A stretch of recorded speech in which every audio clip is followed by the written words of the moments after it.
अस्सलामुअलैकुम नाजरीन, आपका मेज़बान फैज़ान रज़ा कादरी आपकी खिदमत में एक नए व्लॉग के साथ हाजिर है। मैं उम्मीद करता हूँ आप सब खैरियत से होंगे। तो आज हम लोग जाने वाले सैयद अब्दुल हलीम सदातार भंडारी की ज़ियारत के लिए, जिनका आज उर्स शरीफ है। तो अभी हम थोड़ी देर में निकलने ही वाले हैं।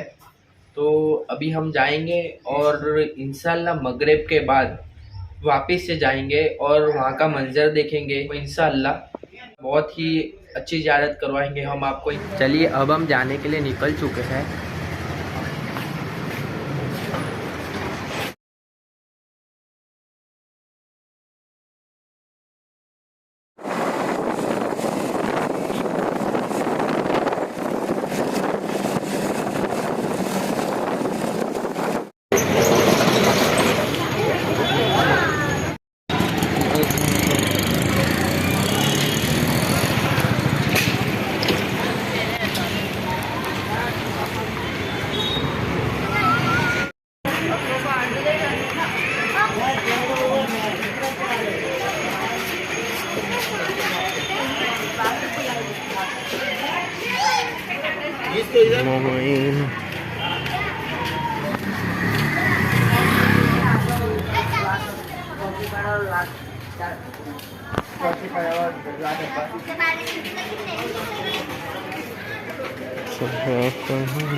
हलीम सदातार भंडारी की ज़ियारत के लिए हम लोग यहाँ पे पहुँच चुके हैं।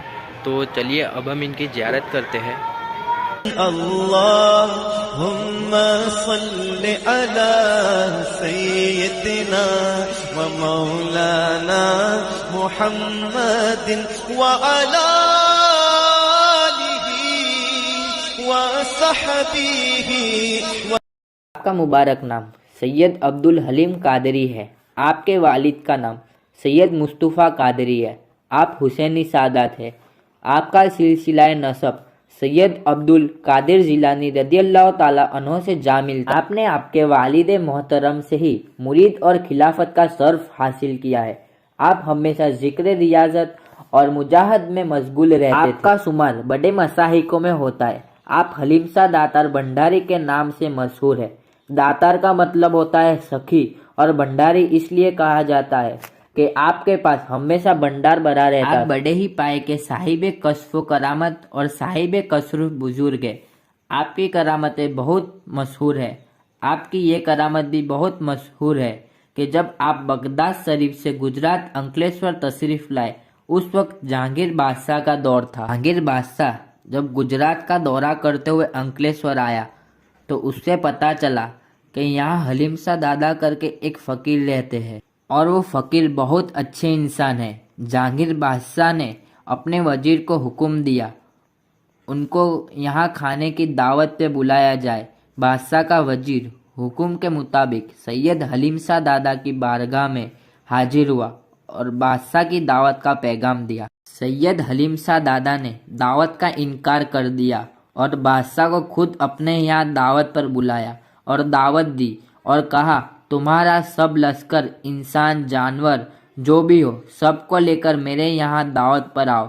बादशाह ने जब ये पैगाम सुना तो सोच में पड़ गया और ये बात उसे कुछ समझ में न आई, लेकिन फिर भी जहांगीर बादशाह ने अपने लश्कर के साथ सैयद हलीम दादा की बारगाह में पहुंचा। बताया जाता है कि जब जहांगीर बादशाह आपसे मुलाकात के लिए आपकी खानका शरीफ में आया तो आप जिस हुजरे में रहते थे उस हुजरे मुबारक का दरवाज़ा बहुत सकड़ा था। बादशाह ने चाहा कि अंदर जाऊं, लेकिन जा ना सका। आप सैयद हलीम दादा ने आपके इल्म कसब से मालूम किया जहांगीर बादशाह मुलाकात के लिए आया है। तो आपने हुजरे के दरवाजे की तरफ जरा इशारा किया तो दरवाज़ा बुलंद और हुजरा चौड़ा हो गया और वहाँ एक रोशनी हो गई। बादशाह अंदर आया और आपसे मुलाकात की और आपकी विलायत देखकर आपका अकीदतमंद हो गया। आपकी ये भी करामत बताई जाती है कि जब हलीम दादा ने बादशाह को दावत पे बुलाया था, जब बादशाह ने कहा तुम एक फ़कीर होकर मुझे और मेरे लश्कर को खाना खिलाओगे, तो आपने कहा तुम कहो वो खिलाऊंगा। तुम्हें और तुम्हारे लश्कर को तुम्हारी पसंद के मुताबिक। तो आपके पास 2 मन की डेग थी और डेग के पास लाल रंग का कपड़ा था, तो आपने उस लाल कपड़े से डेग को ढाँप दिया और उस डेग में से खाना निकालकर बादशाह और उसके लश्कर को खूब अच्छी तरह से खाना खिलाया। तो नाज़रीन, जैसा कि मैंने आपको बोला था, दोपहर में जोहर के बाद हमने सैयद अब्दुल हलीम दातार भंडारी की ज़ियारत की थी और मैंने आपको बोला था मगरिब के बाद हम हज़रत सैयद अब्दुल हलीम दातार भंडारी की ज़ियारत करेंगे। और अभी हमने ईसा की नमाज़ पढ़ी है और चलिए अब हम इनकी ज़ियारत करते हैं। लेकिन खाना डेग में से कम ना हुआ। ये देखकर बादशाह को बहुत ताज्जुब हुआ और आपकी इज्जत करने लगा। उसके बाद बादशाह को आपकी दूसरी करामत देखने का बहुत मन हुआ, इसलिए दूसरी मर्तबा बादशाह ने खाने की दावत दी आपको और हजरत हलीम शाह दादा ने उसकी दावत को कबूल किया और बादशाह ने अपने वजीर को बिल्ली ज़बा करके खाने में रखने को कहा। बादशाह के वजीर ने भी हुक्म के मुताबिक ऐसा ही किया।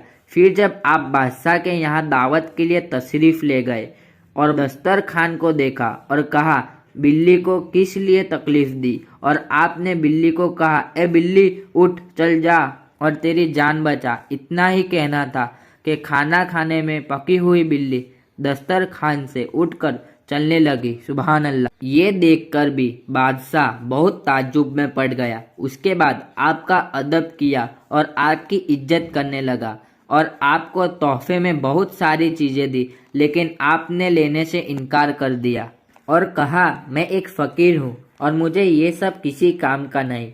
एक ये भी करामत बताई जाती है कि जहांगीर बादशाह ने अपने लश्कर के साथ अंकलेश्वर के करीब एक इलाके में पड़ाव किया था, तो वहाँ हलीम शाह दादा ने सिर्फ एक ही डेग में खाना पकवाया और बादशाह के पूरे लश्कर को खाना खिलाया था।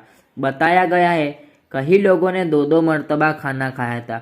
ये थी सैयद हलीम शाह दातार भंडारी रहमतुल्लाह ताला की मुख्तसर सीरत और आपकी करामतें। आखिर आपने 1 रज्जब 1005 हिजरी में इस फानी दुनिया से रुखसत हुए और गुजरात में भरूच शहर के करीब अंकलेश्वर नाम के इलाके में मदफून हुए हैं। अल्हम्दुलिल्लाह, आज भी आपका फैज़ जारी है और आपका दरबार वो शहंशाह दरबार है कि अगर कोई यकीन रखकर सच्चे दिल से आपकी चौखट पे आता है तो यकीनन उसकी हाजत पूरी होती है। आपके दर से कोई खाली हाथ नहीं जाता। दुनिया में किसी शौक में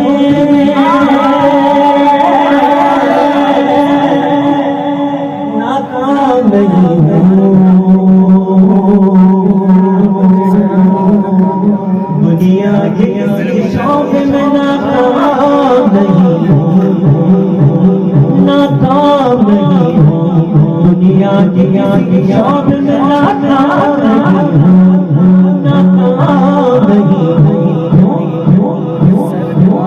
सरकार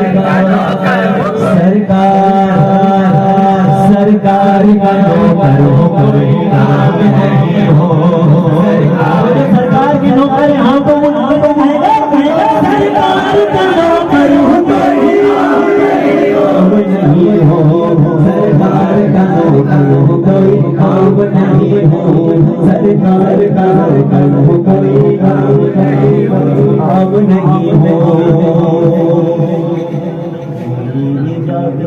रास्ता दिखाई दे अल्लाह, मुझको मक्का मदीना दिखाई दे, बातिल से के दो आशिकों का इम्तिहान है, बातिल से के दो आशिकों का इम्तिहान है, जान दे देंगे मोहम्मद के नाम पर, सरकार का नौकर हो कोई काम नहीं हो, सरकार का नौकर हो कोई काम नहीं हो, सरकार का नौकर हो कोई काम नहीं हो, सब पाने वाले तुझसे पाते हैं, सब पाने वाले मके तुझसे पाते हैं, सब पाने वाले।